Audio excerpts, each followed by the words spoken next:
Governor Andrew Cuomo has stated that he will let science, not emotion, guide his decision on whether or not to let the gas industry frack in New York State. With the gas-bearing Marcellus Shale formation underlying 50% of the state, and with the gas industry proposing upwards of 100,000 gas wells, his decision could fundamentally transform New York. Please welcome Tom Ridge. You are the former governor of the great state of Pennsylvania, the Keystone State, first Secretary of Homeland Security. Now you are a lobbyist for the natural gas industry. We've all seen the footage of flaming water. Whoa. Is that really happening to people's water supplies, sir? Out here is the rock. We're looking in a cross-section of a well that's being drilled. Because ultimately, you want your gas to come up the steel pipe. That inch right there, this is cement. And what you don't want is for that cement to fail, or to be absent, to crack, to corrode, to crumble, to disappear. If what's down there can get into this annulus, then it can migrate.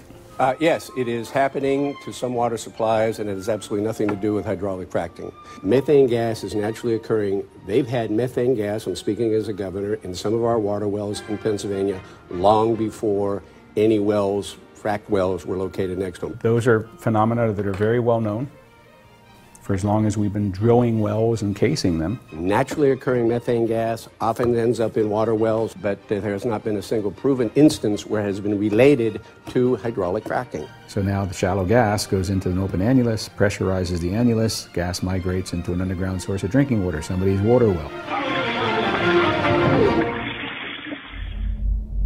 Gas drilling and hydraulic fracturing is an inherently contaminating industrial process that injects millions of gallons of water laced with toxic chemicals at enormous pressure to break apart rock and release gas from underground formations. Watersheds across the nation have been contaminated with plastics, carcinogens, neurotoxins, and endocrine-disrupting chemicals, and with explosive natural gas. Whoa.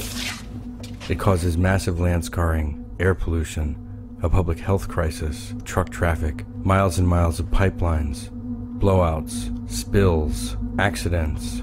It is a whole-scale industrialization. I released GASLAND in June of 2010. One day that month, I got an email. It was from the New York Times. A document called Debunking GASLAND, a long list of points which the gas industry had made against my film. Their chief point was that the shot seen around the world from GASLAND of Mike Markham lighting his water on fire was somehow a fake, not due to drilling, that the methane in his water well was quote-unquote naturally occurring. Was anybody buying it? I happened to be in Pittsburgh right around this time, and luckily was able to sit down with Doug Shields, the leader of city council, who was able to pass a ban on hydrofracking throughout the city. You want the computer on to make it look like actually a worker? Okay. Pittsburgh's public drinking water supply had been shut down by gas drilling waste getting to the Monongahela River just a year earlier. They allowed them to just go dump the stuff in the river. They were literally taking the waste product with all those chemicals, all those volatile organics, radionuclides, all this other stuff, into the river. Directly into the drinking water. Directly into the drinking water supply with a minimal of treatment. The inference being, well, we sent it to a treatment plant, and the inference to the public is somehow this water is being made whole again, and all the bad things are removed, and that's simply not true. The New York Times put star investigator Ian Urbina on the case. Their investigation uncovered thousands of internal documents showing that radioactive wastewater and harmful carcinogens such as benzene were being inadequately treated and put back into drinking water supplies all over Pennsylvania. But Doug explained to me that this isn't always the way journalism works.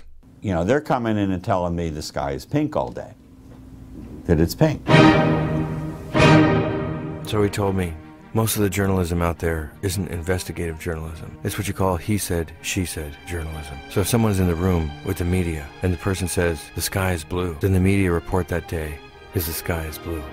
But if someone comes in at the last minute and says, no, wait, the sky's actually pink, well, then the media report that day is going to be the facts are being debated.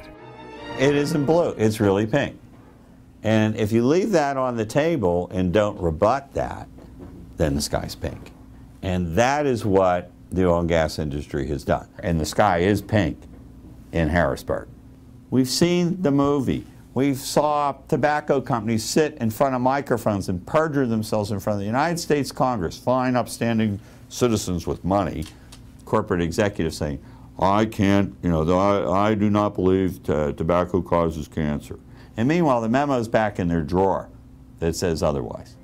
In the 50s, Hill and Knowlton, PR firm, designed the strategy to dispel that nasty little rumor that tobacco caused lung cancer, misinformation, and supporting bogus science that would call into doubt the legitimate science. The American Natural Gas Association hired Hill and Knowlton in 2009 as their PR firm. All of a sudden, ads were everywhere. They even bought my name on Google. Naomi Oreskes, author of the book Merchants of Doubt, traced disinformation campaigns from big tobacco all the way up to climate change. When I opened your book, I saw Hill and Knowlton is the author of this strategy for tobacco, and Hill and Knowlton was hired by the American Natural Gas Association. Oh, so there it is. So 60 years later, right, we have the same PR firm that actually invented. John Hill was the originator of this whole strategy. So there they are still doing the same thing again 50, 60 years later. Wow. Wow. It's depressing, isn't it? If we say, oh yes, oil and gas come out of people's taps naturally, a lot of people just don't know. They think, oh really, is that true? Oh well, I've heard people say that in Santa Barbara the tap water smells bad, so maybe it's true. Okay, now we have a debate, right? An ordinary person who doesn't know what to think doesn't need to think that I'm right. They just need to think that there's a debate, because so long as there's a debate, then there's an argument for staving off regulation. Science that really shows that these claims that you're talking about are preposterous. I mean, how do we know that climate change is real? How do we know that tobacco kills people? How do we know that acid rain is caused by burning coal in power plants in the Midwest? How do we know that oil and gas doesn't normally come out of your tap? Well, the answer is we know through scientific studies and scientific understanding. It's just like the tobacco industry had memos in their drawers that said all along that they knew that nicotine was addictive and tobacco was harmful. The gas industry has memos in their drawers. We have some of them. Some of them, in fact, have been published. Others fell off the back of a truck, but here they are. And they'll show you how they've been trying to solve it for decades and how they have no way of completely fixing or preventing the problem. Number 1, from Southwestern Energy. The diagram clearly shows that the gas well has a cement barrier around the sides of it that prevents gas from lower layers migrating upwards into aquifers. This isn't a PowerPoint about drilling wells. This is a PowerPoint about how casings fail and allow gas and other substances to migrate into aquifers. It's one of their own documents about how cement fails. Number 2 comes from Schlumberger, oil field review, published in 2003, that showed that sustained casing pressure, i.e. casing failure, occurs at alarming rates. Their own documents showed that well casings failed in 6% of wells drilled immediately upon drilling, and that those well casings deteriorated over time, that over a 30-year period, 50% of well casings failed. Number 3. This report shows gas migration at astronomical rates in deviated or horizontal wells. Number 4. Surface casing, the casing around the groundwater, doesn't help the problem at all. Number 5. This report, leaked out of a gas industry conference from Archer, a well services company, shows enormous rates of leakage in the Gulf of Mexico and the North Sea, and high rates of what they call uncontrolled discharge. Recent Pennsylvania Department of Environmental Protection statistics back up Schlumberger's initial findings. Well leakage was between 6.2 and 7.2% for newly installed wells, gas migrating into aquifers. So does anybody want to guess how long a gas well has to last? Not to produce gas, but to do its other function of protecting the groundwater from underground sources of chemicals and gas that could migrate. I'll give you a hint. It begins with an F. Forever. These well casings and these gas wells have to last forever, or else they pose an immediate and constant risk to groundwater. So what about Mike Markham? Let's go a little bit further into that. Ball of fire erupts, almost enveloping Markham's head. How do the gas industry is saying that according to Colorado Oil and Gas Conservation Commission, Mike Markham's methane was biogenic, or shallow gas. What's called biogenic methane is naturally occurring biogenic methane. So because it wasn't the gas they were drilling for, it wasn't their fault. Deeper gas, the gas that they frack for, is for the most part thermogenic. But as it turns out, the whole argument is misleading. Because even though the gas company wasn't drilling for biogenic gas, the drilling process could have caused biogenic gas to leak up into the aquifer. As you see here from the Schlumberger article, pockets of shallow gas can find a way to escape up failed casings into aquifers. The gas industry has seen this as such a problem that they would write and publish a scientific study. So drilling can liberate both kinds of gas, biogenic and thermogenic. But actually, in GASLAND, there are many families who can light their water on fire. The very next house was the house of Amy Ellsworth, about a mile from Mike. In fact, you can see her house from Mike's house. Right. My safety, my health, right, my family's safety is the thing that's the most important to me. Her case was confirmed by Colorado Oil and Gas Conservation Commission as being thermogenic. COGCC said that it was the gas industry's fault. In fact, the COGCC cite many examples of thermogenic methane migration in their 2010 groundwater report. And in their groundwater report is something interesting. Accounts of orphaned or abandoned gas wells. Some of these gas wells were drilled as early as 1911 or in the 1920s. Who knows how long those abandoned gas wells have been leaking gas and other contaminants into groundwater. But what about fracking? In 2011, Environmental Working Group released a report showing that EPA actually confirmed that fracking could directly contaminate a water supply, as it did in one case in West Virginia, where a lateral fracture hit an abandoned gas well with cracked casing. For decades, they haven't been able to fix the problem. There's no way to fix it. Just like tobacco, they have a problem that can't be solved. Just as there's no safe cigarette, there's no safe drilling. And they know it. Kerosene, benzene, urea, toluene.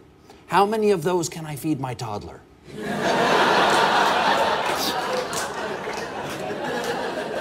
Because it's perfectly safe, right? It's perfectly safe. And how can you separate the science from the emotions?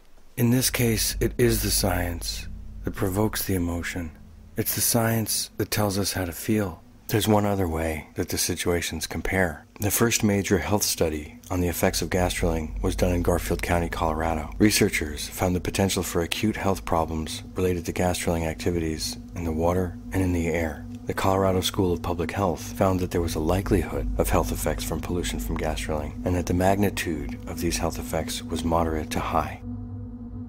In Texas, as throughout the United States, cancer rates fell, except in one place, in the Barnett Shale. The 5 counties where there was the most drilling saw a rise in breast cancer throughout the counties. The gas industry's response was a pink drilling rig. Maybe they think the sky is actually pink, and they're just trying to blend in. You just can't make this stuff up. Hundreds of doctors have signed letters to the New York State Department of Health asking that a full health impact assessment be conducted before New York starts issuing permits. It was time for a trip to Albany. Things that look safe today, aren't so safe tomorrow. We have an abundance of fresh water here in New York. We have great water supply. We consider that a tremendous asset. We don't want to impact that in New York. A motion right now to put forward a health impact assessment before any contemplation of doing this.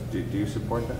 Yeah, having represented the 9/11 area, the World Trade Center, I can say this, even though the severity of that tragedy is different than what we're talking about. At the time, the federal EPA came in and said the air quality was safe. And now people are dying from cancer as a result of saying it was safe. I would rather know the health consequences now before we allow this irreversible damage to our water supply to take place. Yeah, well, this is not an industry that is well known for its truthfulness or for being forthcoming on issues. And you know, look, there's a long, sad history of this, not just in New York State, but around the country, coming from businesses, from industries who promised, oh, you know, just let us do our little thing here, and you know, we'll be a benefit to the state, and we're not going to cause any problems. And then they contaminate a site, and they walk away from it. This is going to be just the next version of that long, sad history of lying, contaminating, polluting, and then sticking the taxpayers with the cost. If people, again, sit with industry representatives telling them, no, here's all the evidence that it's no problem at all, that does create doubt, and that's a problem for trying to move legislation. There is enough science out there pointing to huge problems, if not screaming problems. There's no question that if people hadn't talked about this and cared about this, it would have happened. It would have happened under cover of night. And the first time we would have heard about fracking in New York would have been at the first crisis. New York City has clean, safe, free water, allows New York City to be what it is. And when it became clear very quickly that this would be insane in the New York City watershed, the next question gets asked by the public automatically. Well, if it's not safe for the New York City watershed, why is it safe for someone else's? I think there's just been a tremendous mobilization of New Yorkers. I mean, 66,000 comments went to the DEC. It's unheard of. The last record on the number of comments on an environmental issue was 1,000. It just hits this primal chord with people. This is our water. In early June 2012, the New York State DEC floated a possible drilling plan to the New York Times. It said that drilling would be limited to 5 counties. But there's nothing concrete to suggest that that isn't just a beginning. Once regulations are passed, they're passed for the entire state. The DEC's proposal has no plan to deal with wastewater, like in Pennsylvania, has no plan to deal with health impacts or do a health impact assessment, like in Texas, and like everywhere in the world, has no way to deal with long-term casing problems. Cement failure caused the blowout in the Gulf of Mexico. Cement failure caused the massive gas leak in the North Sea.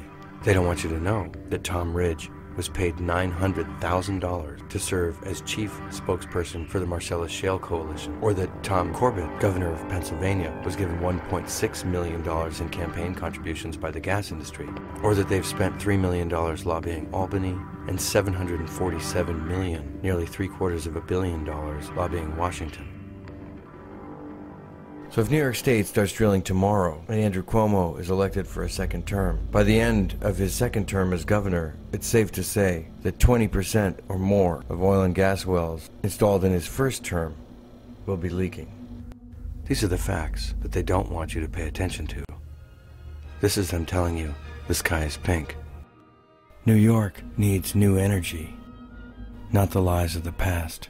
Who would you trust with our future? Paid industry spokespeople, or the people bringing to light the very documents that the gas industry is trying to hide? Governor Cuomo, what color will the sky be over New York?